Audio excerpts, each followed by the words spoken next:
اپنے عقائد و نظریات سے آئینہ میں حادثہ کربلا کی علیحدہ علیحدہ کتاب میں حاضر. اچھا مولانا کو ویخ لیا کرو کتاباں جہاں پسند آن تاون ہے. کیا 14 ذوالحج کا روزہ بھی منع نہیں؟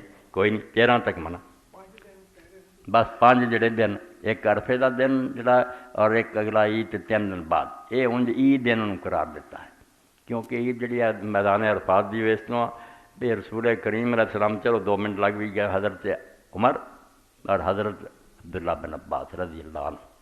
انہوں نے ایک یہودی نے سوال کیتا تو اور بھی نال جماعت سی. اس یہودی عالم نے کیا بھائی تہاڈی کتاب سے قید ایسی اتری ہے کہ آج میں نے دین مکمل کر دیا اور اپنا نام تم پر پورا کر دیا اور تمہارے لیے اسلام کو دین پسند کر کہ اگر یہ سارے سے اتری ہوں کہ اسی اس دن عید کا دن بنا دیں. سال بعد عید منا کے ایڈا انعام کسی نبی سے ہویا تو حضرت عمر بھی بولے اور حضرت عبداللہ بن عباس بھی بولے. انہیں آخیا یہودیہ سانوں نویاں عیداں بناؤ کی لوڑ نہیں. جس دن ایت اتری اسی خوب جانتے ہیں اس دن ایک نہیں ساڑیاں 2 عیداں جمع سی.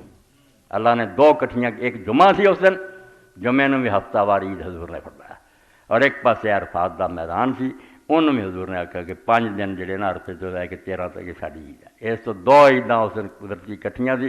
ہن چلو جمعہ نہیں آتا تو عرفے کا دن تو آتا ہی ہے. وہ بھی ایڈا وڈا عید کا دن ہے کہ اللہ تعالیٰ اس دن جن اس میدان سے کھڑے ہے، سیر ننگے کیتے، کفر پہنے، رو رہا چلا رہا ہے، فرشتیاں نوں گواہ کر کے آندا کہ یہ لوگ جڑے یہاں تے مٹی پئی ہے، یہاں دے کپڑے میلے، کی منگتے؟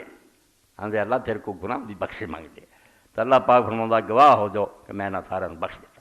وہ آدھے یہاں چ ایسے ایسے جنہوں نے آم فرمایا میرے تو بھلے مگر وطن چھڈیا، دھکے کھادے، اپنے رشتے دار چھڈے، اتنے آ کے ہاتھ جوڑ کے کھڑے ہے، میں انہوں معاف نہ کرا دے پھر میری کوئی رحم نہیں. اس تو بڑا عید کا دن جڑا ہے عالم اسلامی عرفے کا دن.